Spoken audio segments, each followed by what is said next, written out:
아이들만 먹이게 1인분만 주문 가능할까요?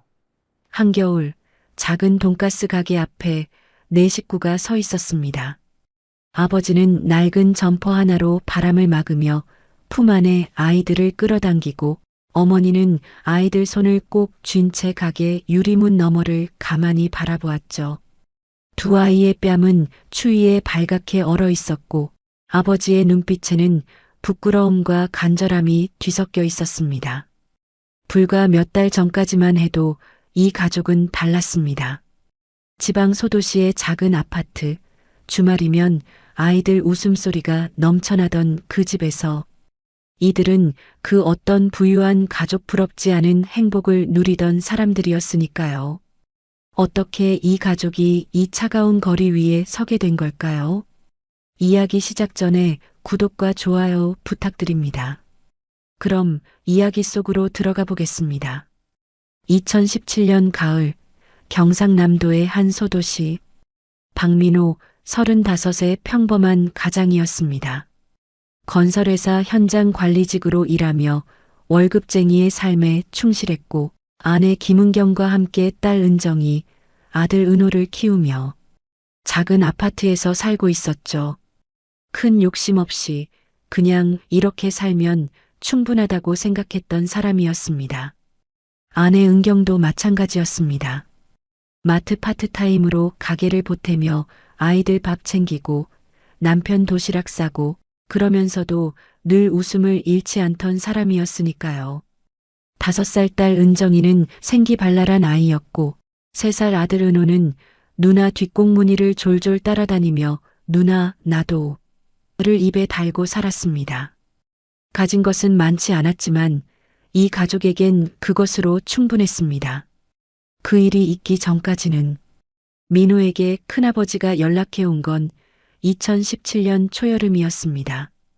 박성태, 민호 아버지의 형이자 집안에서 유일하게 사업을 해본 사람으로 항상 거창한 말을 달고 다니던 인물이었죠. 민호야, 요즘 좋은 투자처가 하나 생겼는데 같이 해보지 않겠냐? 첫 달부터 월 20% 수익이야. 내가 직접 확인한 거야. 처음에는 반신반의했습니다. 하지만 큰아버지는 집안 어른이었고 모르는 사람도 아니었으니까요. 그동안 모아온 적금 2천만 원을 깨고 있는 현금을 긁어 모아 큰아버지에게 건넸습니다. 그리고 정말로 첫 달에 이자가 들어왔습니다. 두 번째 달에도 원금 일부와 함께 꼬박꼬박 입금이 됐죠. 민호는 그때부터 마음이 흔들리기 시작했습니다. 더 넣으면 더 번다고 했으니까. 이건 진짜인가 봐. 아내 은경은 불안하다며 말렸지만 민호는 이미 욕심보다 믿음으로 결정을 내린 뒤였습니다. 여보, 큰아버지가 우리 집안 어른이잖아. 설마 우릴 속이겠어. 결국 두 사람은 살고 있던 아파트를 담보로 대출까지 받았습니다. 2,500만 원. 그 돈까지 큰아버지 계좌로 들어갔습니다. 그리고 석 달이 지났습니다. 이자가 끊겼습니다. 전화를 걸어도 받지 않았고 문자를 보내도 묵묵부답이었습니다. 민호는 처음엔 무슨 사정이 생겼겠거니 했지만 일주일이 지나고 보름이 지나도록 연락이 닿지 않자 등줄기가 서늘해지기 시작했습니다. 은경이 먼저 시청 민원실에 수소문하고 지인들을 통해 알아본 끝에 충격적인 사실이 드러났습니다.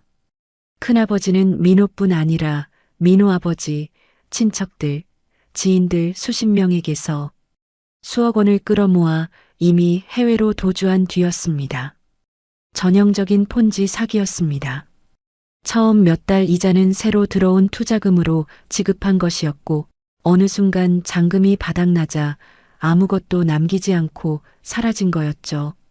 그 소식을 들은 민호 아버지는 그 자리에서 쓰러지셨습니다.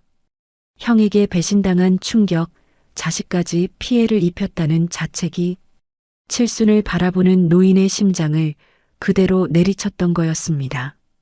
급히 병원으로 이송됐고 의사는 당분간 절대 안정이 필요하다고 했습니다. 병원비가 또 나갔습니다. 아파트는 대출 연체로 경매에 넘어갔고 민호의 통장 잔액은 바닥을 드러냈습니다. 회사에는 도저히 출근할 정신이 없었습니다. 사흘, 나흘, 열흘이 지나자 결국 해고 통보가 날아왔고 신용불량자 통보까지 뒤따라왔습니다. 한 달도 안 돼 이 가족의 삶은 완전히 무너졌습니다. 여보, 우리 이제 어떡해? 은경의 목소리가 작게 떨렸습니다. 민호는 대답하지 못했습니다. 할 말이 없었습니다. 아니, 어떤 말도 위로가 될 것 같지 않았으니까요. 그는 그저 아내의 손을 꼭 쥐었고 두 사람은 텅 빈 아파트 거실에 나란히 앉아 한참 동안 아무 말도 하지 못했습니다. 그렇게 집을 나왔습니다. 아이들 돌반지를 팔아 겨우 마련한 보증금 50만 원으로 반지하 원룸 하나를 얻었습니다. 5평 남짓한 공간에 네 식구가 짐을 풀던 날 은정이는 상황을 이해하지 못한 채 이불 위에서 대굴대굴 굴렀고 은호는 누나 옆에 바짝 붙어 방긋방긋 웃었습니다. 그 웃음을 바라보던 민호의 눈이 뜨겁게 달아올랐습니다. 아이들은 몰랐습니다. 아빠가 지금 무너지기 직전이라는 걸. 그래서 더 아팠습니다. 반지하 원룸에서의 첫날 밤은 길었습니다. 천장이 낮고 습기가 차올라 숨이 턱턱 막혔지만 그보다 더 민호를 짓누른 건 이 공간이 현실이라는 사실이었습니다. 아이들을 재우고 나서 민호는 불을 끈 채 벽에 등을 기댔고 은경은 그 옆에 조용히 무릎을 모으고 앉았습니다. 두 사람은 한동안 말이 없었습니다. 민호 씨, 우리 괜찮을 거야. 그렇지? 은경이 먼저 입을 열었습니다. 목소리는 낮았지만 그 안에 애써 누르고 있는 불안이 담겨 있었죠. 민호는 천장을 바라보다가 천천히 고개를 끄덕였습니다. 괜찮아. 내가 어떻게든 할게. 걱정하지 마. 그렇게 말했지만 민호 자신도 그 말이 얼마나 공허한지 알고 있었습니다. 어떻게든 한다는 게 지금 당장 무엇을 할 수 있다는 뜻이 아니었으니까요. 그날 이후로 민호는 새벽마다 인력시장으로 나갔습니다. 신용불량자라는 꼬리표가 붙으면서 정규직은 엄두도 낼 수 없었고 이력서를 내도 연락이 오는 곳은 거의 없었습니다. 일용직이 유일한 선택지였습니다. 공사 현장 막일, 이삿짐 운반, 창고 정리까지 몸이 버텨주는 한가리지 않고 뛰었습니다. 하루 일당 7만 원, 일이 있을 땐 그나마 숨을 쉴 수 있었지만 비가 오거나 공사가 밀리면 그마저도 없었습니다. 2017년 11월이 되자 날이 급격히 추워지기 시작했습니다. 반지하 원룸은 단열이 거의 되지 않아 새벽이면 냉기가 바닥을 타고 올라왔고 아이들은 자다가 추위에 깨서 칭얼거렸습니다. 민호와 은경은 아이들 사이에 끼어 몸으로 온기를 만들어 주었고 이불을 있는 대로 꺼내 덮어도 새벽 한기는 막기 어려웠습니다. 보일러 기름값이 걱정돼 온도를 낮게 맞춰놓은 탓이었습니다. 그러던 어느 날 새벽 은호가 기침을 시작했습니다. 처음엔 그냥 감기려니 했지만 사흘이 지나도 열이 떨어지지 않자 은경이 아이를 안고 동네 소아과로 뛰어갔습니다. 감기 합병증으로 기관지염 초기라는 진단이 나왔습니다. 약값 3만 2천 원. 그날 민호의 지갑 안에는 2만 8천 원이 전부였습니다.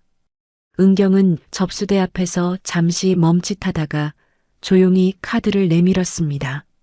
한도가 얼마 남지 않은 카드였습니다. 먹는 것도 줄여야 했습니다. 쌀이 떨어지면 라면으로 버텼고 라면마저 떨어지면 편의점 삼각김밥 하나를 두 아이가 나눠 먹었습니다. 은정이는 철이 없는 나이였지만 눈치는 빠른 아이였습니다. 하루는 저녁을 먹다가 숟가락을 내려놓으며 이렇게 말했습니다. 아빠, 나 배불러. 은호 줘도 돼. 민호는 딸의 그릇을 바라봤습니다. 거의 손을 대지 않은 밥이었습니다. 배가 부른 게 아니었습니다. 동생한테 더 먹이려고 참는 거였습니다. 5살짜리 아이가. 민호는 아무 말하지 못하고 자리에서 일어나 화장실로 들어갔습니다. 수도꼭지를 틀어 물소리로 감춘 채 한참 동안 세면대를 붙잡고 서 있었습니다. 가장으로서, 아버지로서 그가 느끼는 죄책감은 그 어떤 말로도 표현할 수 없는 것이었습니다. 은경도 힘들기는 마찬가지였습니다. 아이들을 원룸에 두고 나가 일을 하고 싶었지만 은호가 아직 어려 혼자 둘 수가 없었습니다. 그렇다고 아이들을 맡길 곳도 없었습니다. 할 수 있는 건 아끼고 또 아끼는 것뿐이었죠.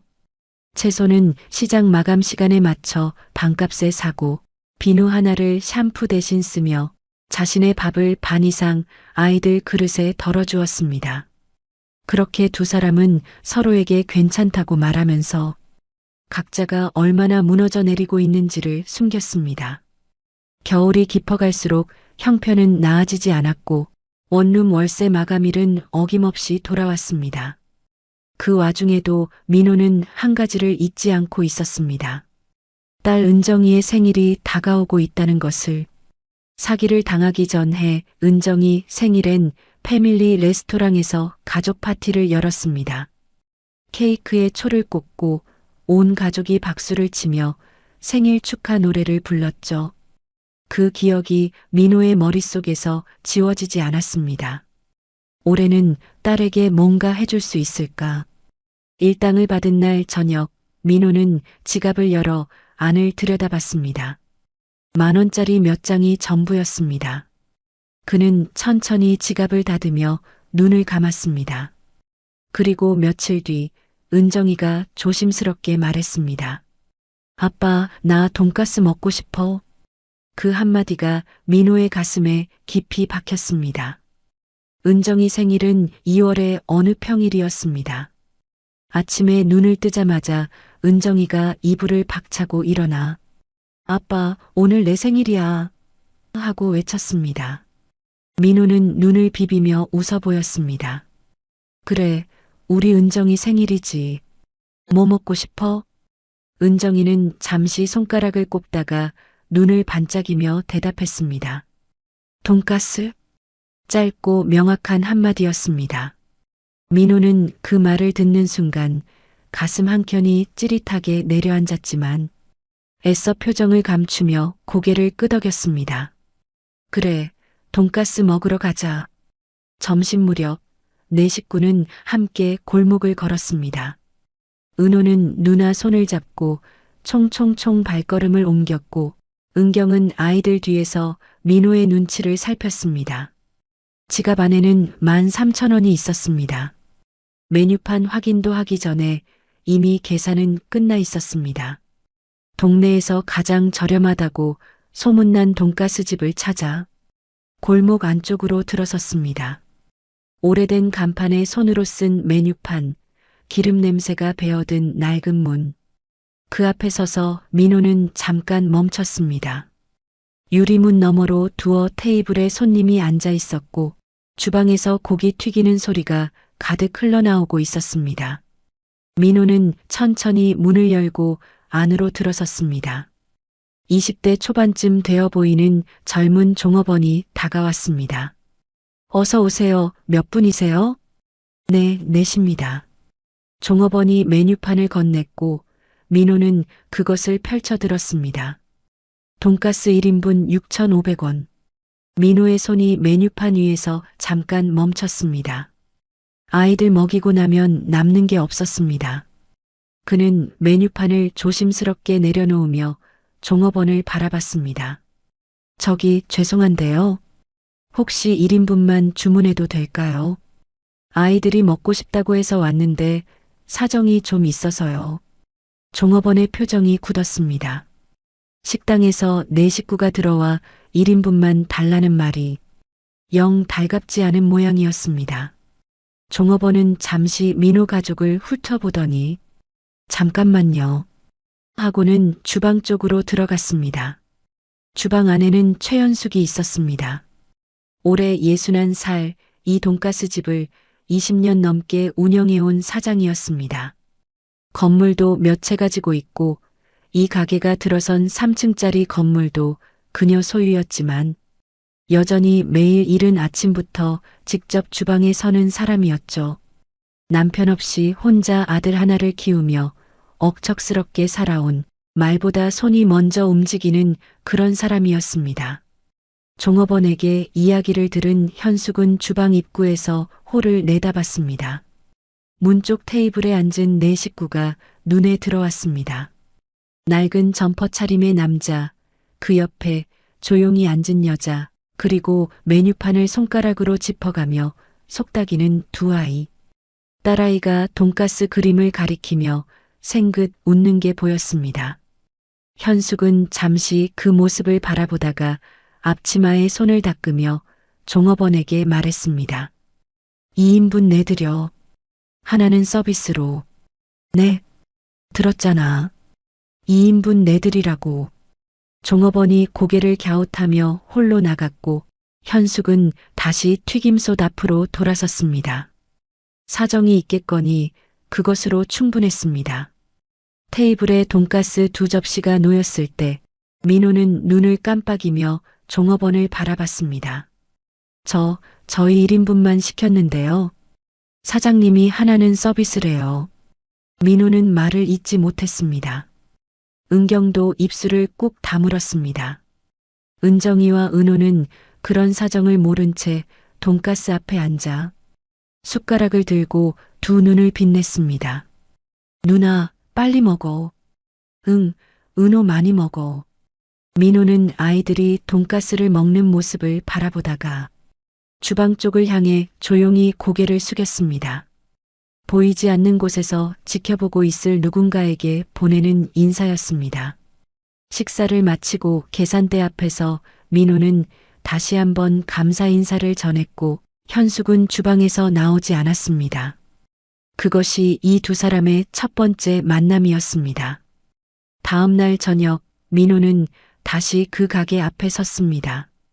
하루 일당을 받아 쥔 손에 6,500원을 꼭 쥐고서 문을 열고 들어서자 이번엔 현숙이 홀에 나와 있었습니다. 민호는 카운터 앞으로 다가가 돈을 내밀었습니다. 어제 서비스해 주신 거 제가 갚고 싶어서요. 받아주세요. 현숙이 민호를 한번 훑어봤습니다. 됐어요. 그냥 애들 맛있는 거 사줘요. 아니요, 꼭 받으셔야 해요. 공짜로 받으면 제가 불편합니다. 현숙은 잠시 그를 바라보다가 말없이 돈을 받아들었습니다. 그리고 돌아서는 민호의 뒷모습을 바라보며 입꼬리를 살짝 올렸습니다. 당당하고 구김없는 사람이라고 현숙은 생각했습니다. 그로부터 며칠이 지난 어느 저녁이었습니다. 일을 마치고 돌아오던 민호는 골목길을 지나다가 돈가스집 유리문에 붙은 종이 한 장을 발견했습니다. 손글씨로 또박또박 쓰인 문구였습니다. 저녁 배달 직원 구함. 오후 5시 9시. 일당 지급. 민호는 잠시 그 종이를 바라봤습니다. 오전에는 인력시장, 저녁에는 배달. 몸은 힘들겠지만 수입이 늘어나는 건 분명했습니다. 그는 조심스럽게 문을 열고 들어섰습니다. 카운터에 현숙이 서 있었습니다. 저 배달 공고 보고 왔는데요. 혹시 아직 자리 있나요? 현숙이 고개를 들어 민호를 바라봤습니다. 돈을 갚으러 왔던 그 사람이었습니다. 잠깐 그를 살피더니 입을 열었습니다. 오토바이 탈 줄 알아요? 네, 탈 줄 압니다. 그럼 내일 저녁 5시에 와요. 짧고 군더더기 없는 대답이었습니다. 그게 민호가 이 가게에 발을 들인 첫날이었습니다. 배달을 시작하고 보니 현숙의 돈가스 집은 동네에서 꽤 오래된 가게였습니다. 20년 넘게 같은 자리를 지켜온 탓에 단골이 많았고 저녁 배달 주문도 적지 않았습니다. 민호는 주문이 들어오는 족족 오토바이를 몰아 골목골목을 누볐고 비가 오는 날도 바람이 센 날도 빠짐없이 나왔습니다. 현숙은 그런 민호를 말없이 지켜봤습니다. 늦게 들어오면 따뜻한 국물을 한 그릇 내어주었고 고생했다는 말 대신 다음에 또 이렇게 해라는 말로 더 잘한 부분을 짚어주었습니다. 투박하지만 그 나름의 방식으로 챙기는 사람이었습니다. 한 달쯤 지났을 무렵 현숙이 점심 서빙 직원을 구한다는 이야기를 꺼냈습니다. 민호는 그날 저녁 원룸으로 돌아와 은경에게 말을 꺼냈습니다. 여보, 사장님이 점심 서빙 사람 구한다는데 당신이 해보면 어떨까? 은경은 잠시 생각하다가 고개를 끄덕였습니다. 은호는 이제 어린이집 보내면 되겠다. 한번 해볼게. 다음 날 은경이 가게를 찾아갔고 현숙은 이것저것 묻지 않고 그냥 내일부터 나오라고 했습니다. 그렇게 부부는 나란히 이 작은 돈가스 집과 인연을 맺게 되었습니다. 함께 일하는 시간이 늘어나면서 현숙은 조금씩 민호 부부의 사정을 알게 됐습니다. 물어봐서 안 게 아니었습니다.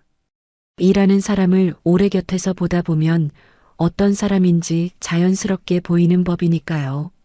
어느 날 저녁 배달이 일찍 끝나고 민호가 가게를 닫고 있을 때 현숙이 의자를 끌어당겨 앉으며 말을 건넸습니다. 민호 씨, 어쩌다 이렇게 됐어요? 민호는 걸레질을 멈추지 않으며 천천히 입을 열었습니다. 큰아버지 이야기, 투자 사기, 아파트, 아버지가 쓰러지신 것까지 말하다 보니 어느새 처음부터 끝까지 다 나왔습니다. 현숙은 끼어들지 않고 끝까지 들었습니다. 민호가 말을 마치자 한참 침묵이 흘렀습니다. 그리고 현숙이 천천히 입을 열었습니다. 민호 씨, 내가 한 가지만 물어볼게요. 그 큰아버지가 처음에 돈 내밀 때 속으로 이상하다 싶지 않았어요? 민호는 대답하지 못했습니다. 솔직히 이상하다는 생각이 없었던 건 아니었으니까요. 현숙이 말을 이었습니다. 사람은요, 믿고 싶으면 뭐든 믿게 돼 있어요. 특히 가족이라면 더 그렇죠. 근데 그게 제일 무서운 거예요. 가족이니까, 아는 사람이니까 믿는 건 믿음이 아니라 방심이에요. 나도 그렇게 한번 당했어요. 그래서 아는 거예요. 민호는 고개를 들어 현숙을 바라봤습니다. 그녀의 눈빛에는 오래된 상처 같은 게 잠깐 스쳤다가 사라졌습니다. 지금 자책하고 있죠? 내가 왜 그랬나 싶죠? 근데 그 시간이 제일 아깝게 버려지는 시간이에요. 지난 건 지났어. 지금 뭘 할 수 있냐만 생각해요. 민호는 아무 말도 하지 않았습니다. 대신 꼭 입술을 다물고 천천히 고개를 끄덕였습니다. 그날 현숙의 말은 짧았지만 민호의 가슴 속에서는 오래오래 울렸습니다. 그 이후로 두 사람 사이에는 묘한 신뢰가 생겨나기 시작했습니다. 현숙은 여전히 투박했고 쉽게 칭찬하는 사람이 아니었지만 민호 부부를 대하는 눈빛이 조금씩 달라지고 있었습니다. 은경도 서빙을 하면서 현숙의 꼼꼼함과 단단함을 곁에서 배워나갔고 아이들은 가끔 가게 문을 열고 들어와 엄마, 오늘 빨리 끝나? 하고 물으며 카운터 옆 구석에 앉아 숙제를 했습니다. 현숙은 그런 아이들을 보면서도 내색하지 않았지만 은정이와 은호가 오는 날이면 어김없이 남은 돈가스 한 조각씩을 작은 접시에 담아 슬쩍 내밀었습니다. 아무 말 없이. 그것이 최현숙이라는 사람의 방식이었습니다. 그 무렵부터 민호는 저녁 배달이 끝나고 나서도 쉽게 가게를 나서지 못하는 날이 많아졌습니다. 뒷정리를 돕다 보면 자연스럽게 주방 안까지 들어오게 됐고 현숙이 튀김솥을 닦는 동안 민호는 바닥을 쓸고 식재료를 정리했습니다. 말이 많은 사이가 아니었지만 그 침묵이 불편하지 않았습니다. 같이 일하는 사람끼리 쌓이는 신뢰란 그런 것이었습니다. 어느 날 저녁 현숙이 불쑥 입을 열었습니다. 민호 씨, 돈가스 만드는 거 배워볼 생각 없어요? 민호는 손을 멈추고 현숙을 바라봤습니다. 제가요? 배달만 하기엔 아깝잖아요. 손도 빠르고 눈치도 있으니까. 민호는 잠시 생각하다가 고개를 끄덕였습니다. 배울 수 있다면 배우고 싶습니다. 그럼 내일부터 배달 전에 1시간씩 주방 들어와요. 그렇게 시작됐습니다. 현숙의 가르침은 단순하지 않았습니다. 고기를 두드리는 강도, 튀김옷의 두께, 기름 온도를 손으로 감지하는 법까지 20년이 넘는 세월이 녹아든 기술들이었습니다. 이게 무슨 차이가 있냐고 생각하죠? 있어요. 손님은 달라요. 현숙은 말보다 손으로 먼저 보여줬고 민호는 그것을 눈에 담았다가 다시 손으로 익혔습니다. 잘못하면 짧게 지적했고 잘하면 말없이 고개를 끄덕였습니다. 그 고개 끄덕임 하나가 민호에게는 어떤 칭찬보다 크게 느껴졌습니다. 그러던 어느 날 두 사람이 나란히 주방에 서서 튀김솥 앞에 있을 때였습니다. 현숙이 기름을 젓다가 문득 말을 꺼냈습니다. 나도 처음엔 아무것도 없었어요. 민호가 고개를 돌렸습니다. 현숙은 솥에서 눈을 떼지 않은 채 말을 이었습니다. 신랑이 나가고 나서 애 하나 붙들고 뭘 해야 하나 한참 생각했죠. 학벌도 없고 돈도 없고 아는 사람도 없고 그냥 할 수 있는 게 뭔가 봤더니 밥 짓고 고기 굽는 거 하나였어요. 그래서 이 자리에서 시작했어요. 처음엔 테이블 2개짜리 가게였죠. 지금 이 건물이요? 응. 이 건물 1층에서 시작해서 10년 만에 건물 샀어요. 그때 부동산 아저씨가 그러더라고요. 여자 혼자 어떻게 이걸 사냐고. 근데 나는 그 말 듣고 더 사고 싶어지더라. 현숙이 피식 웃었습니다. 민호도 따라 웃으면서 물었습니다. 힘들지 않으셨어요? 혼자서요. 힘들었죠. 근데 힘든 게 뭐가 대수예요. 힘든 건 다 힘들어요. 나만 힘든 게 아니니까. 그냥 오늘 할 수 있는 거 하나씩 하다 보면 어느새 와 있어요. 거기. 민호는 그 말을 가슴에 새겼습니다. 거창한 철학이 아니었습니다. 하지만 20년을 살아낸 사람의 말이어서 어떤 위로보다 단단하게 박혔습니다. 어느새 두 사람은 말을 놓게 됐습니다. 민호야, 오늘 기름 온도 처음보다 훨씬 잘 잡네. 감 좀 잡히는 것 같아요, 사장님. 사장님 말고 그냥 편하게 불러. 민호가 잠시 망설이다가 웃으며 대답했습니다. 그래도 사장님은 사장님이죠. 현숙이 허허 웃으며 앞치마를 털었습니다. 가게가 문을 닫고 나면 은경이 아이들을 데리고 와서 민호를 기다리는 날도 생겨났습니다. 은정이와 은호는 주방 입구에 쪼그려 앉아 현숙이 남은 돈가스 자투리를 담아주면 맛있게 받아 먹었습니다. 은정이가 어느 날 작은 목소리로 물었습니다. 할머니, 이거 맛있어요. 어떻게 만들어요? 현숙이 은정이를 내려다보며 짧게 대답했습니다. 정성이지 뭐. 은정이는 그 말뜻을 알아들었는지 모르겠지만 고개를 끄덕이며 돈가스를 한 입 더 베어 물었습니다. 현숙은 그 모습을 보다가 슬쩍 고개를 돌렸습니다. 입꼬리가 올라가는 걸 들키기 싫었던 것처럼 그렇게 계절이 바뀌었습니다. 민호의 손에는 어느새 돈가스 기술이 제법 붙어 있었고 현숙은 주방일의 절반 이상을 민호에게 맡기기 시작했습니다. 그리고 2019년 봄이 가까워질 무렵 현숙이 조용한 목소리로 말을 꺼냈습니다. 민호야, 나 이제 장사 그만하려고. 민호가 손을 멈추고 그녀를 바라봤습니다. 손목이 이제 한계야. 허리도 그렇고 20년이면 됐지 뭐. 근데 가게를 그냥 닫기엔 아깝잖아. 그럼 어떻게 하시려고요? 현숙은 민호를 똑바로 바라보며 말했습니다. 네가 해봐. 이 가게. 민호의 입이 천천히 벌어졌습니다. 민호는 사흘밤을 거의 잠을 자지 못했습니다. 현숙의 제안을 받아들이기로 결심하고 나서도 가슴 한켠에서 두려움이 가라앉지 않았기 때문이었습니다. 돈이 없었습니다.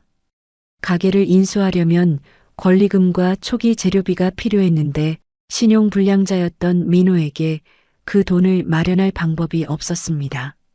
망설이는 민호에게 현숙이 먼저 말을 꺼냈습니다. 돈 걱정은 하지 마. 장사해서 천천히 갚으면 돼. 그건 너무 염치 없는 거 아닌가요, 사장님? 염치가 밥 먹여주냐? 갚을 사람인지 아닌지는 내가 판단하는 거야. 나는 갚을 사람이라고 봤으니까 하는 말이지. 민호는 더 이상 거절하지 못했습니다. 현숙이 그렇게 말하는 데는 이유가 있다는 걸 이제는 알고 있었으니까요. 2019년 봄 박민호의 돈가스 집이 문을 열었습니다. 현숙에게 가게를 넘겨받아 간판만 새로 달았습니다. 오픈날 아침 민호는 가게 앞에 서서 간판을 한참 바라봤습니다. 은경이 옆에 서서 그의 손을 꼭 쥐었습니다. 여보, 잘할 수 있어. 그래야지. 짧은 대화였지만 두 사람의 눈에는 지난 2년의 시간이 모두 담겨 있었습니다. 현숙은 가게 문 앞에서 팔짱을 낀 채 지켜보다가 뭘 멍하니 서 있어. 어서 열어. 하고 퉁명스럽게 말했습니다. 민호가 웃으며 문을 열었고 그날 점심 오래된 단골 손님들이 하나둘 들어오기 시작했습니다. 처음 몇 달은 순조로웠습니다. 현숙이 20년 동안 쌓아온 단골들이 그대로 남아줬고 민호의 성실함이 새로운 손님을 조금씩 끌어들였습니다. 은경은 홀을 맡았고 민호는 주방에서 고기를 두드렸습니다. 아이들은 학교와 어린이집을 마치면 가게로 와서 숙제를 하다 잠이 들었고 현숙은 가끔 들러 주방을 살피며 여기저기 한마디씩 얹었습니다. 바쁘고 고단했지만 오랜만에 앞이 보이는 날들이었습니다. 그 평온이 깨진 건 그의 가을이었습니다. 가게 맞은편 상가에 대형 돈가스 프랜차이즈가 들어왔습니다. 번쩍이는 간판, 넓은 홀, 세트 메뉴에 사이드 디시까지 오픈 첫날부터 줄이 길게 늘어섰습니다.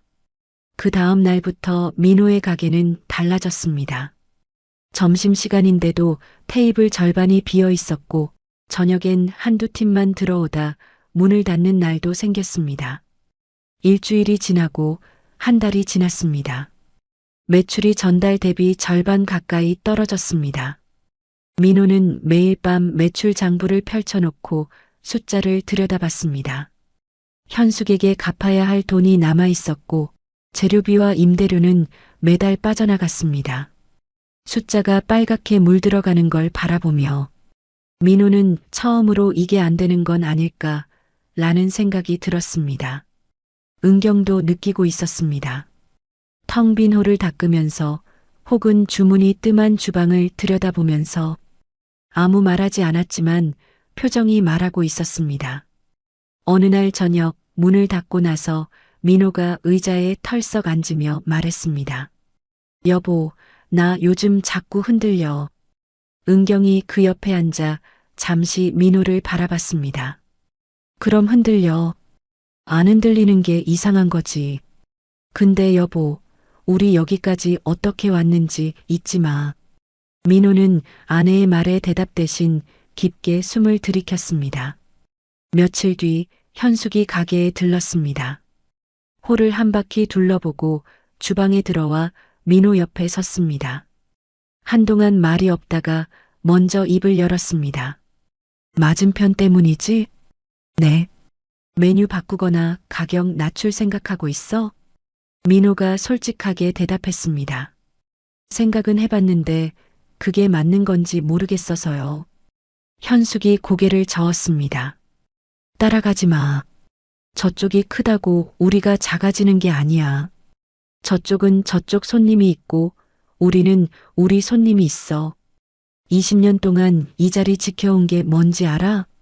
싸게 팔아서가 아니야. 한결같았기 때문이야. 지금 네가 해야 할 건 따라하는 게 아니라 한결같이 하는 거야. 민호는 고개를 들어 현숙을 바라봤습니다.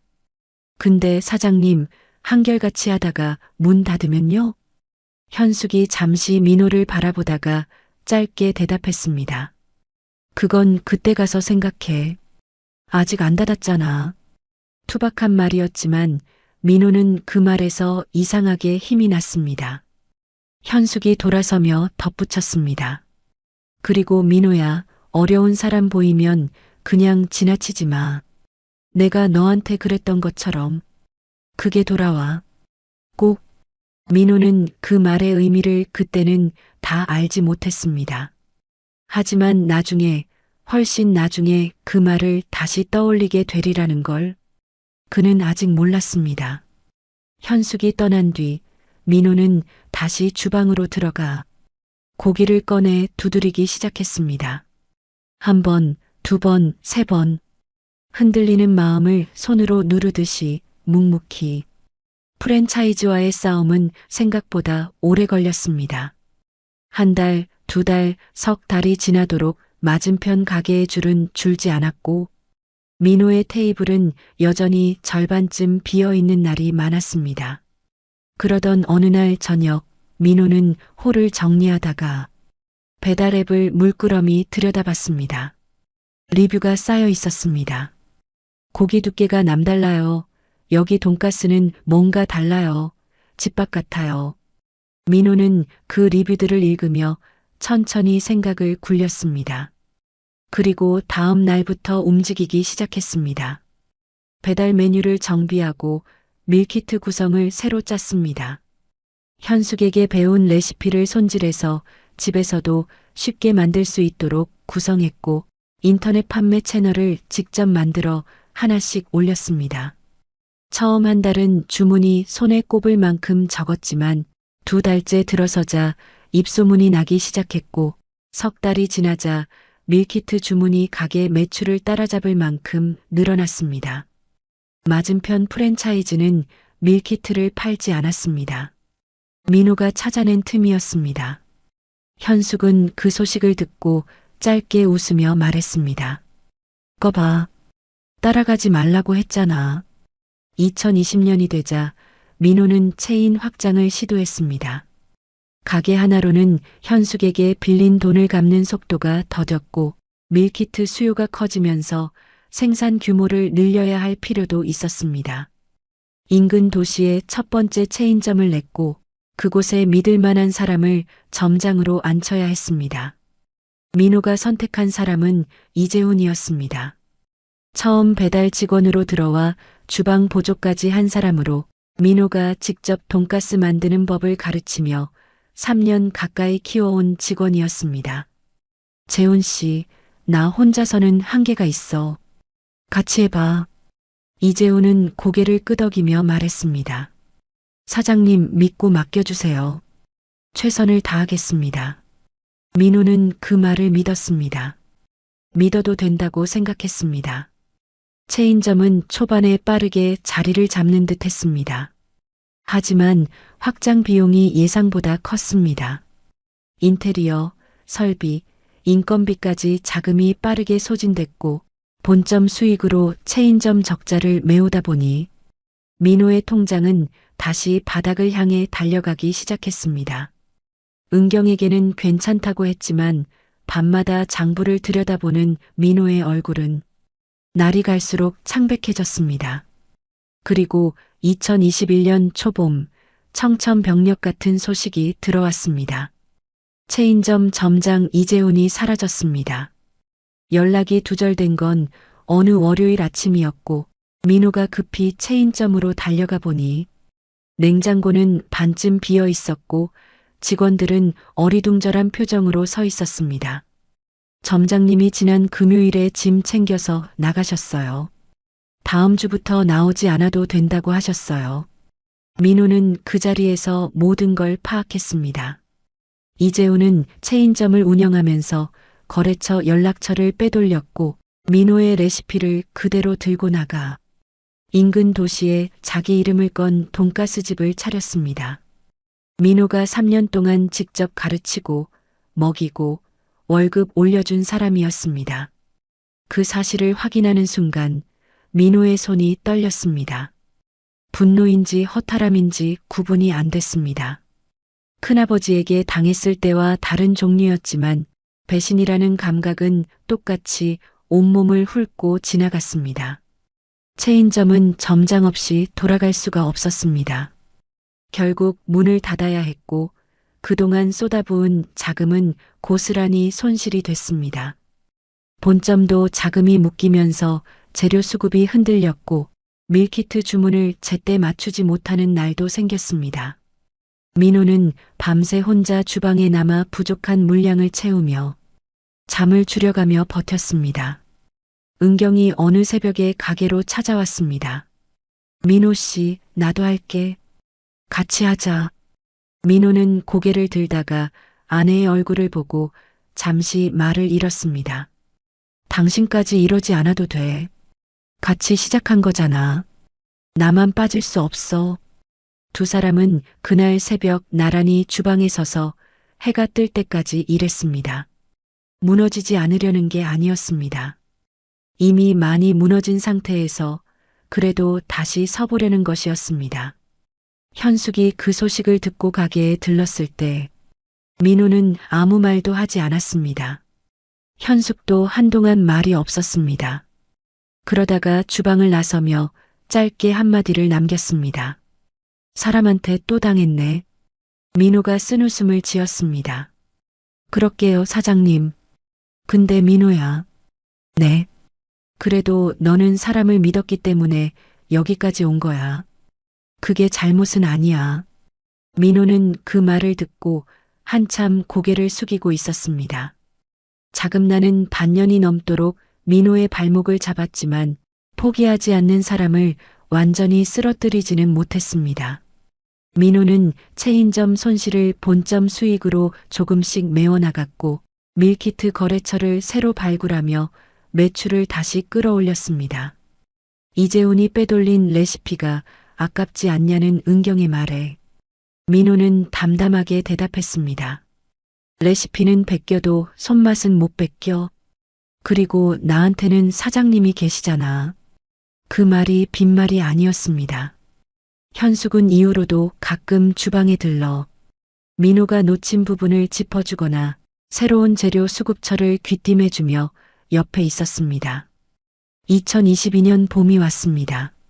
민호의 가게는 다시 안정을 찾아가고 있었고 현숙에게 빌린 돈도 거의 다 갚아가던 참이었습니다. 그 즈음 민호는 현숙의 기색이 조금 이상하다는 걸 느꼈습니다. 가게에 들르는 횟수가 줄었고 들러도 오래 있지 않았습니다. 전화를 걸면 받기는 했지만 목소리에 힘이 없었습니다. 사장님, 어디 편찮으세요? 아니, 그냥 좀 피곤해. 민호는 그 말을 그냥 넘겼습니다. 나이가 있으니 그럴 수도 있다고 생각했습니다. 하지만 그건 피곤함이 아니었습니다. 4월의 어느 날 오후 현숙의 가게 건물 앞에 낯선 차 한 대가 서 있었습니다.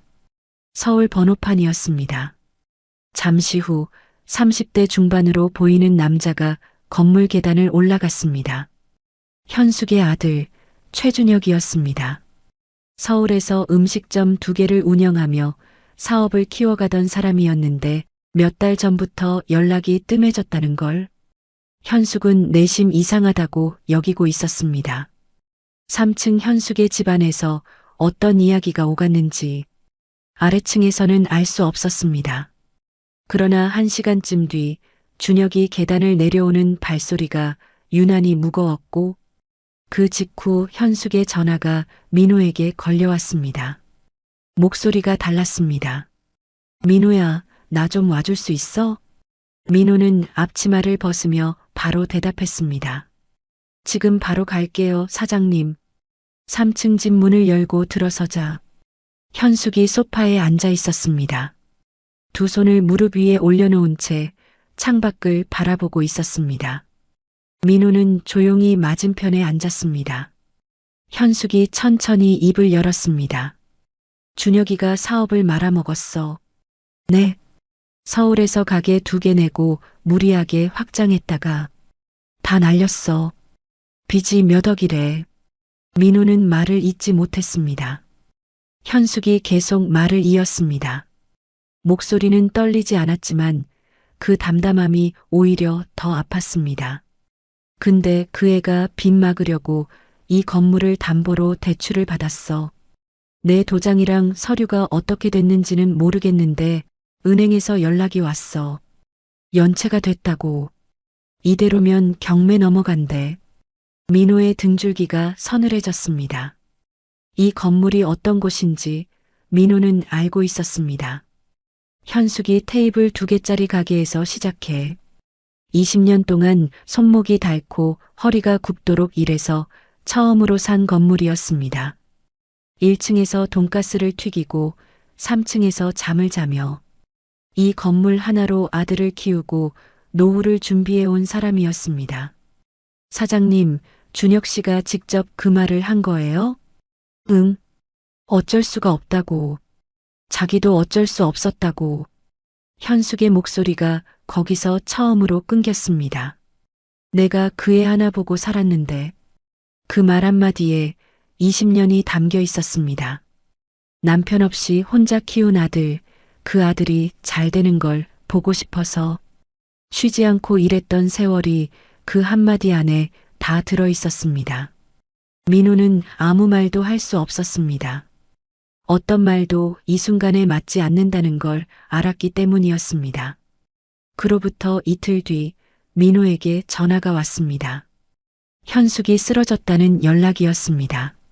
3층 계단에서 내려오다 그대로 주저앉았고 지나가던 행인이 발견해 병원으로 옮겼다고 했습니다. 민호는 전화를 끊기도 전에 가게 문을 나섰습니다. 병원 복도를 달려가 병실 문을 열었을 때 현숙은 침대에 누워 천장을 바라보고 있었습니다. 창백한 얼굴이었지만 의식은 있었습니다. 민호가 침대 옆에 서자 현숙이 고개를 돌렸습니다. 왜 왔어? 가게는? 은경이 있어요. 사장님 많이 놀랐죠? 현숙은 대답하지 않았습니다. 그 침묵이 대답이었습니다. 민호는 현숙의 손 옆에 자신의 손을 가만히 내려놓았습니다. 그러고는 조용히 말했습니다. 사장님 걱정하지 마세요. 제가 있잖아요. 현숙이 민호를 바라봤습니다. 그 눈빛에 뭔가를 묻는 것 같기도 하고 뭔가를 참는 것 같기도 했습니다. 민호는 다시 한번 말했습니다. 제가 있어요. 병원에서 돌아온 날 밤 민호는 오래 잠을 이루지 못했습니다. 천장을 바라보다가 눈을 감고 다시 뜨기를 반복하면서 머릿속으로 계속 같은 장면을 되감았습니다. 침대에 누워 천장을 바라보던 현숙의 얼굴, 그리고 그 눈빛. 평생 혼자 버텨온 사람이 처음으로 기댈 곳을 잃은 사람의 눈빛이었습니다. 민호는 새벽 2시가 넘어서야 천천히 몸을 일으켰습니다. 그리고 책상 서랍에서 통장을 꺼내 들었습니다. 숫자를 들여다봤습니다. 그동안 모아온 돈, 밀키트 사업으로 쌓인 수익, 현숙에게 갚고 남은 잔해까지 더하면 건물 매입가의 절반 남짓이 됐습니다. 나머지는 대출을 받아야 했습니다. 신용불량자였던 민호가 이제는 사업자로서 대출을 받을 수 있는 사람이 되어 있었습니다. 그 사실이 지금 이 순간 이상하게 마음을 단단하게 만들었습니다. 민호는 통장을 덮으며 눈을 감았습니다. 두려웠습니다. 큰아버지에게 사기당하던 날 이후로 이렇게 큰 돈을 한 번에 움직인다는 생각만으로도 온몸이 굳는 느낌이었습니다. 하지만 이번엔 달랐습니다. 그때는 믿었기 때문에 잃었고 이번엔 알기 때문에 쓰는 것이었습니다. 이 건물이 무엇인지, 현숙에게 이 건물이 무슨 의미인지 민호는 누구보다 잘 알고 있었습니다. 다음 날 아침 아이들을 학교에 보내고 나서 민호는 은경을 불러 앉혔습니다. 은경은 민호의 표정을 보자마자 뭔가를 짐작한 듯 조용히 앉았습니다. 민호가 천천히 입을 열었습니다. 여보, 나 사장님 건물 사려고.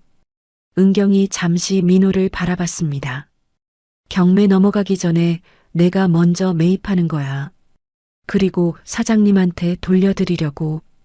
돈은 모아둔 거에 대출 얹으면 돼. 빠듯하지만 안 되는 건 아니야. 은경은 한동안 말이 없었습니다. 창밖을 바라보다가 다시 민호에게 시선을 돌렸습니다. 민호 씨, 무서워? 민호가 솔직하게 대답했습니다. 무서워. 솔직히 엄청 무서워. 근데 안 하면 더 후회할 것 같아. 사장님이 나한테 해준 게 뭔데? 그분이 없었으면 우리가 어땠겠어. 은경의 눈가가 조용히 젖어들었습니다. 그래. 나도 같이 할게. 여보, 둘이 시작한 거잖아. 이것도 둘이 하는 거야. 민호는 아내의 손을 꼭 잡았습니다. 말이 필요 없었습니다. 그날 오후 민호는 준혁을 찾아갔습니다. 준혁은 시내 원룸에 짐을 풀고 있었습니다. 서울에서 내려온 지 며칠 되지 않은 모양이었고 방 안에는 아직 풀지 않은 박스들이 쌓여 있었습니다. 문을 열어준 준혁은 민호를 보자 굳은 표정이 됐습니다. 민호 씨가 왜 여기에요? 민호는 안으로 들어가지 않고 문 앞에 서서 말했습니다. 건물 저한테 넘겨주세요. 준혁 씨. 경매 넘어가기 전에 제가 매입할게요. 준혁의 눈이 흔들렸습니다. 그게 무슨 말이에요? 그 돈이 어딨다고. 저한테 있어요. 빠듯하지만 됩니다. 민호 씨, 그건 어머니 건물인데. 알아요. 그래서 제가 사는 거예요. 준혁이 입술을 깨물었습니다. 한참 침묵이 흘렀습니다. 창밖으로 오후 햇살이 비스듬히 들어오고 있었습니다. 준혁이 낮은 목소리로 말했습니다. 어머니한테는 알리지 마세요. 제가 이미 너무 많이 실망시켰으니까. 민호가 고개를 끄덕였습니다. 대신 준혁 씨, 나중에 꼭 직접 사과하세요. 그분한테. 준혁은 대답하지 않았습니다. 하지만 고개를 떨구는 걸 보면 알 수 있었습니다. 이후 민호는 조용히 움직였습니다. 부동산과 법무사를 찾아 경매 절차를 확인했고 은행 대출을 신청해 승인을 받았습니다. 현숙은 병원에서 회복 중이었고 민호는 병문안을 갈 때마다 아무 내색도 하지 않았습니다. 사장님, 오늘 상태는 좀 어때요? 괜찮아. 퇴원하면 건물 정리하러 가야지. 그건 퇴원하고 나서 천천히 생각해요. 현숙은 민호를 물끄러미 바라봤습니다. 뭔가 알고 있는 것 같기도 하고 모르는 것 같기도 한 표정이었습니다. 민호는 웃으며 시선을 피했습니다. 서류가 마무리되던 날 밤 민호는 등기부등본을 손에 들고 한참 바라봤습니다. 건물 소유자 란에 자신의 이름이 적혀 있었습니다. 박민호. 그 이름 석자가 이렇게 무겁게 느껴진 적이 없었습니다. 이 건물은 자신의 것이 아니었습니다. 처음부터 그리고 앞으로도. 민호는 등기부등본을 조심스럽게 접어 봉투에 넣었습니다. 현숙이 퇴원하는 날을 기다리며 퇴원날 아침은 맑았습니다. 4월의 햇살이 병원 복도 창문을 타고 길게 늘어졌고 현숙은 침대 옆에 챙겨둔 작은 가방을 들어 어깨에 걸쳤습니다. 간호사가 퇴원 서류를 건네며 무리하지 말라고 했고 현숙은 알겠다고 짧게 대답한 뒤 병실 문을 열었습니다. 복도를 걷는데 다리에 힘이 예전 같지 않았습니다. 일주일 넘게 누워 있었으니 당연한 일이었지만 현숙은 그 사실이 못마땅한 듯 허리를 꼿꼿이 세우며 걸었습니다. 평생 꺾인 적 없는 등이었습니다. 병원 입구에서 택시를 잡아 타고 건물 앞에 내렸을 때 현숙은 잠깐 걸음을 멈췄습니다. 건물 앞에 사람들이 서 있었습니다. 민호였습니다. 그리고 은경, 그 옆에 은정이와 은호까지. 네 식구가 나란히 서서 현숙을 바라보고 있었습니다. 현숙이 미간을 좁히며 물었습니다. 너희들 왜 여기 있어? 가게는 문 열었어? 오늘 문 늦게 열어요, 사장님. 무슨 소리야, 점심 장사가 있는데. 사장님, 잠깐만요. 민호가 조용히 말하며 한 발 앞으로 나왔습니다. 손에 봉투 하나를 들고 있었습니다. 흰 봉투였습니다. 현숙은 그 봉투를 바라봤습니다. 이게 뭐야? 열어보세요. 현숙이 봉투를 받아들었습니다. 두껍지 않았습니다. 종이 몇 장이 전부인 것 같았습니다. 현숙은 봉투 입구를 열어 안에 든 서류를 꺼냈습니다. 반으로 접혀 있었습니다. 펼치는 손이 느렸습니다. 아니, 느린 게 아니었습니다. 손이 떨리고 있었습니다. 등기부등본이었습니다. 현숙의 눈이 서류 위를 천천히 훑었습니다. 건물 주소, 이 자리, 이 골목, 이 건물, 그리고 소유자란 박민호. 현숙의 눈이 멈췄습니다. 서류를 든 손이 미세하게 흔들렸습니다. 그녀는 고개를 들어 민호를 바라봤습니다. 이게 무슨 짓이야? 목소리가 낮았습니다. 떨리지 않으려고 누르는 목소리였습니다. 민호가 천천히 입을 열었습니다. 경매 넘어가기 전에 제가 먼저 샀어요. 사장님한테 드리려고요. 민호야, 사장님이 저한테 그러셨잖아요. 갚을 사람인지 아닌지는 내가 판단한다고. 저도 그렇게 생각했어요. 사장님한테. 현숙의 입술이 움직이다 멈췄습니다. 이 건물이 사장님 인생의 첫 건물이잖아요. 20년 동안 여기서 고기 튀기고, 여기서 주무시고, 아드님 여기서 키우셨잖아요. 이게 경매로 남손에 넘어가는 건 제가 못 봐요. 야, 민호야. 사장님, 이 돈이 얼만데? 네가 이걸 어떻게? 현숙이 서류를 든 손을 가슴 쪽으로 끌어당겼습니다. 눈을 감았습니다. 아랫입술을 꾹 깨물었습니다. 평생 남 앞에서 눈물을 보인 적이 없는 사람이었습니다. 아들이 아버지 없이 크는 동안에도, 가게가 어려웠던 시절에도, 몸이 아파 혼자 병원을 찾아갔을 때에도 현숙은 울지 않았습니다.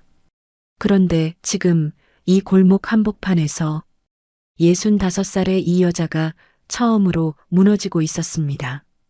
눈물이 한 줄기 흘렀습니다. 현숙은 손등으로 빠르게 닦았습니다. 그래도 멈추지 않았습니다. 민호도 은경도 아무 말을 하지 않았습니다.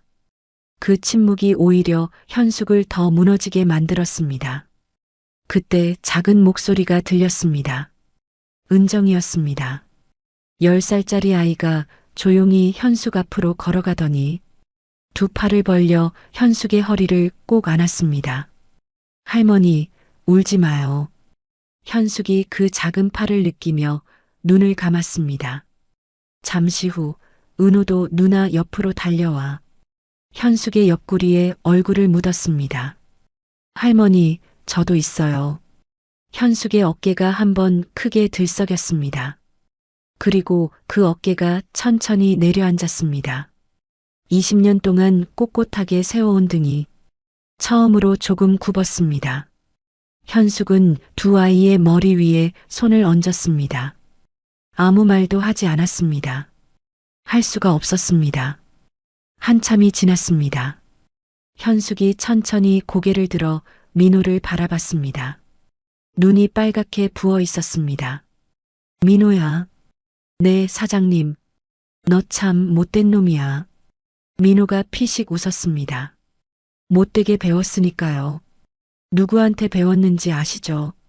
현숙이 입술을 달싹이다가 고개를 돌렸습니다. 이번엔 감추지 않았습니다. 눈물이 또 흘렀습니다. 은경이 조용히 현숙 곁으로 다가가 팔을 살며시 잡았습니다. 사장님, 안으로 들어가요. 오늘 저희가 밥 해드릴게요. 현숙이 은경을 바라봤습니다. 너까지 왜 이래? 저도 사장님한테 빚진 게 있어서요. 현숙은 더 이상 아무 말도 하지 않았습니다. 그저 은경이 이끄는 대로 건물 안으로 발걸음을 옮겼습니다. 민호가 그 뒤를 따르며 건물 문을 열었습니다.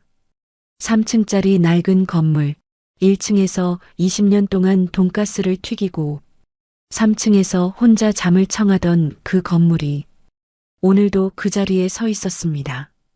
아무것도 변하지 않은 것 같았지만 오늘 이후로 이 건물은 조금 달라진 의미를 갖게 됐습니다. 누군가의 은혜가 쌓인 곳으로 건물이 돌아온 뒤로 현숙은 달라졌습니다. 정확히는 오래 감추고 있던 무언가가 조금씩 밖으로 나오기 시작했습니다.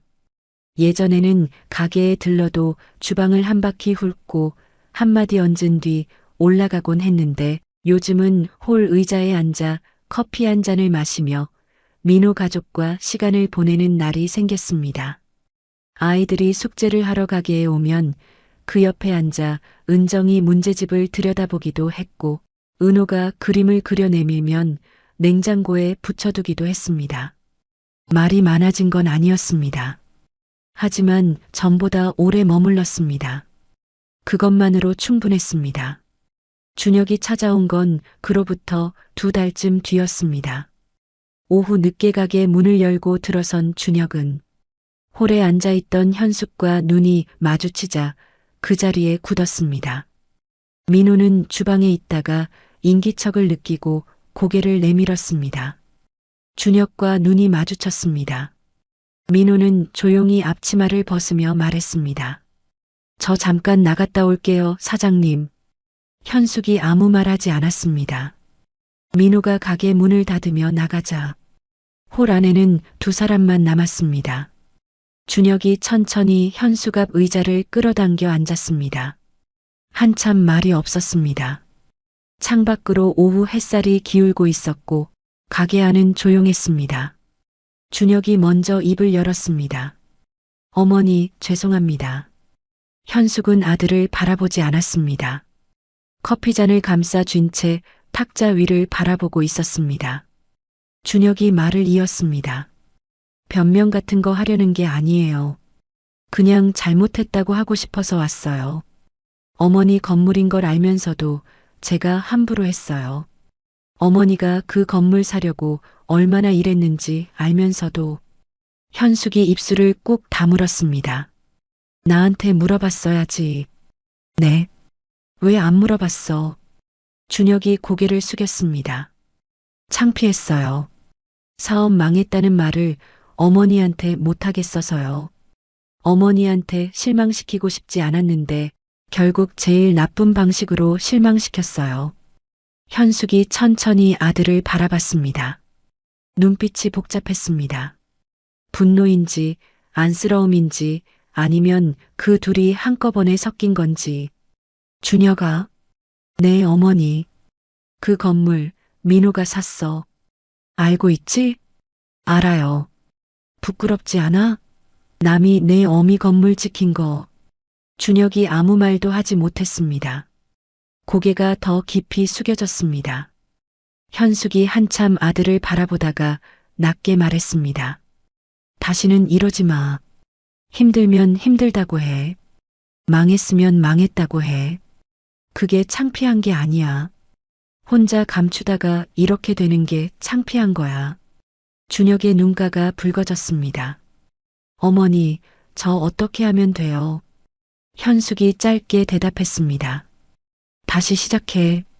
천천히. 그 말 한마디에 준혁의 어깨가 조용히 흔들렸습니다.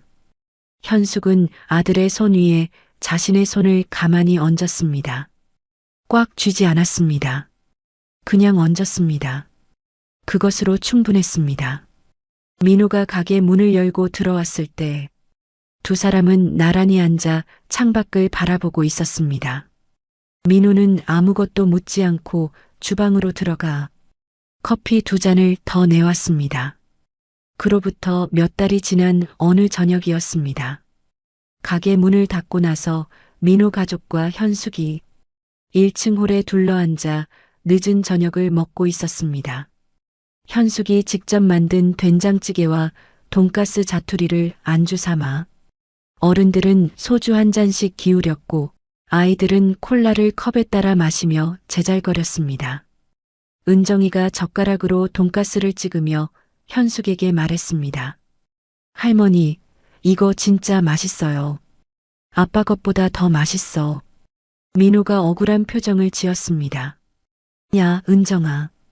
아빠가 사장님한테 배운 건데 당연히 사장님께 낫지. 그러니까요. 현숙이 피식 웃었습니다. 은호가 그 웃음을 보다가 불쑥 말했습니다.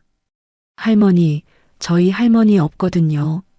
할머니가 저희 할머니 해주면 안 돼요? 순간 홀 안이 조용해졌습니다. 민호와 은경이 동시에 은호를 바라봤습니다. 은정이도 젓가락을 멈추고 현숙을 바라봤습니다. 현숙은 잠깐 눈을 깜빡였습니다. 그러다가 은호를 내려다보며 물었습니다. 내가 왜? 은호가 거침없이 대답했습니다. 맨날 돈가스 주시잖아요. 그리고 저 좋아하시잖아요. 표정이 그래요. 현숙의 입꼬리가 천천히 올라갔습니다. 웃음을 참으려다 참지 못한 얼굴이었습니다. 현숙이 고개를 돌리며 작게 중얼거렸습니다. 못 말리는 녀석? 그러자 은정이가 조심스럽게 말했습니다. 저도 할머니라고 불러도 돼요? 현숙이 은정이를 바라봤습니다. 그 눈빛이 한참 머물렀습니다. 그리고 짧게 고개를 끄덕였습니다. 그래, 불러. 은정이가 환하게 웃으며 말했습니다. 할머니, 된장찌개 더 주세요. 현숙은 아무 말 없이 찌개 냄비를 은정이 앞으로 밀었습니다. 민호는 그 모습을 바라보다가 소주잔을 들어 한 모금 마셨습니다. 눈이 뜨거워졌습니다. 가족이 된다는 게 거창한 게 아니었습니다. 이런 저녁, 이런 밥상, 이런 웃음 한 번으로 사람은 가족이 되는 거였습니다. 은경도 현숙의 옆에서 조용히 잔을 들었습니다. 두 사람의 눈이 마주쳤고 말없이 잔을 기울였습니다. 오늘 이후로 이 사람은 가족이었습니다. 2024년 봄 은정이의 12번째 생일이 돌아왔습니다. 은정이는 며칠 전부터 생일 케이크 맛을 고르겠다며 인터넷을 뒤지더니 딸기 크림 케이크로 낙점을 내렸습니다. 장소는 은정이가 직접 골랐습니다. 근사한 레스토랑도 아니었고 놀이공원도 아니었습니다. 할머니 가게에서 하고 싶어? 민호와 은경이 동시에 은정이를 바라봤습니다. 은정이가 어깨를 으쓱하며 말했습니다. 거기가 제일 맛있고 거기가 제일 좋잖아. 민호는 웃음이 나왔습니다. 그래, 이 아이는 알고 있었습니다. 어디가 집인지. 생일 당일 저녁 가게 홀에 작은 파티가 차려졌습니다. 현숙이 아침부터 주방에 들어가 직접 돈가스를 준비했고 은경은 케이크를 사들고 왔습니다. 민호는 풍선을 불다가 2개를 터뜨렸고 은호는 그때마다 깜짝 놀라며 깔깔거렸습니다. 홀 테이블 위에는 돈가스와 샐러드, 케이크가 나란히 놓였고 5사람이 둥글게 앉았습니다.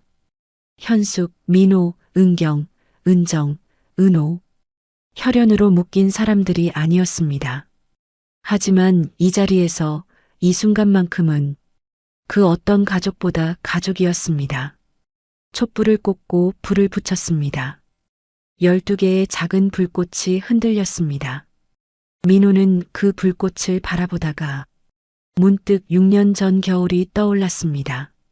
지갑 안에 13,000원이 전부였던 날, 딸아이가 돈가스가 먹고 싶다고 했던 그날, 그리고 이 가게 앞에 내 식구가 서 있던 그날, 그 겨울과 지금 이 봄 사이에 얼마나 많은 것이 달라졌는지 민호는 말로 다 할 수가 없었습니다.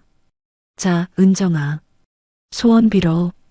은정이가 눈을 감았습니다. 잠시 후 불었고 12개의 불꽃이 한꺼번에 꺼졌습니다. 모두가 박수를 쳤습니다. 현숙도 두 손을 가볍게 마주쳤습니다. 박수를 치는 현숙을 보며 민호는 가슴이 뜨거워졌습니다. 이 사람이 이렇게 웃고 있습니다. 은정이가 케이크를 자르며 현숙에게 물었습니다. 할머니, 딸기 좋아해요? 그럼 딸기 많은 쪽으로 드릴게요. 현숙이 은정이를 바라보며 말했습니다. 너는 어쩜 이렇게 생겼냐? 예쁘죠? 그래, 예뻐. 현숙이 그 말을 할 때 목소리가 아주 조금 낮아졌습니다. 민호는 들었습니다. 그 낮아진 목소리 안에 담긴 것을. 파티가 끝나고 아이들이 졸려 눈을 비비자 은경이 아이들을 데리고 먼저 올라갔습니다. 민호는 현숙과 함께 홀을 정리했습니다.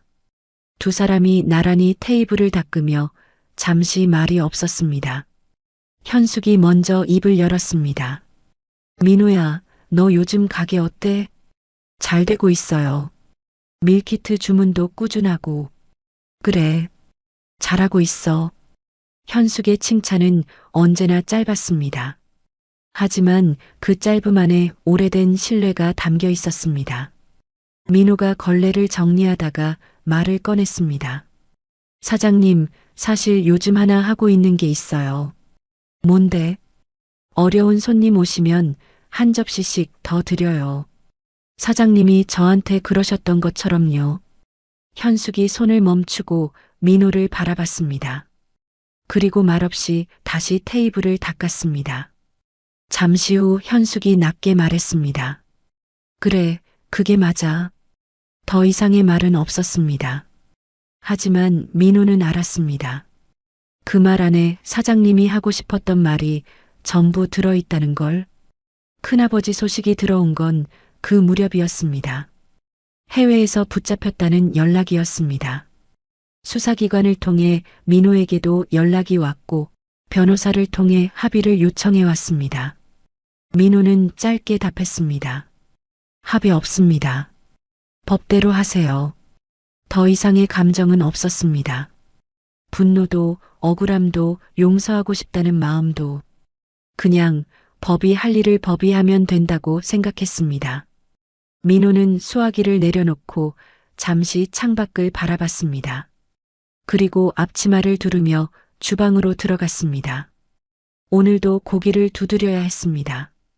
그날 오후 가게 문을 두드리는 소리가 났습니다.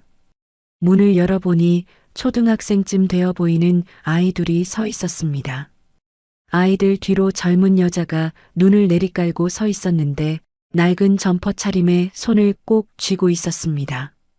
저기, 혹시 아이들만 먹이게 1인분만 주문 가능할까요? 민호는 잠시 그 여자를 바라봤습니다. 그리고 조용히 문을 더 열어주며 말했습니다.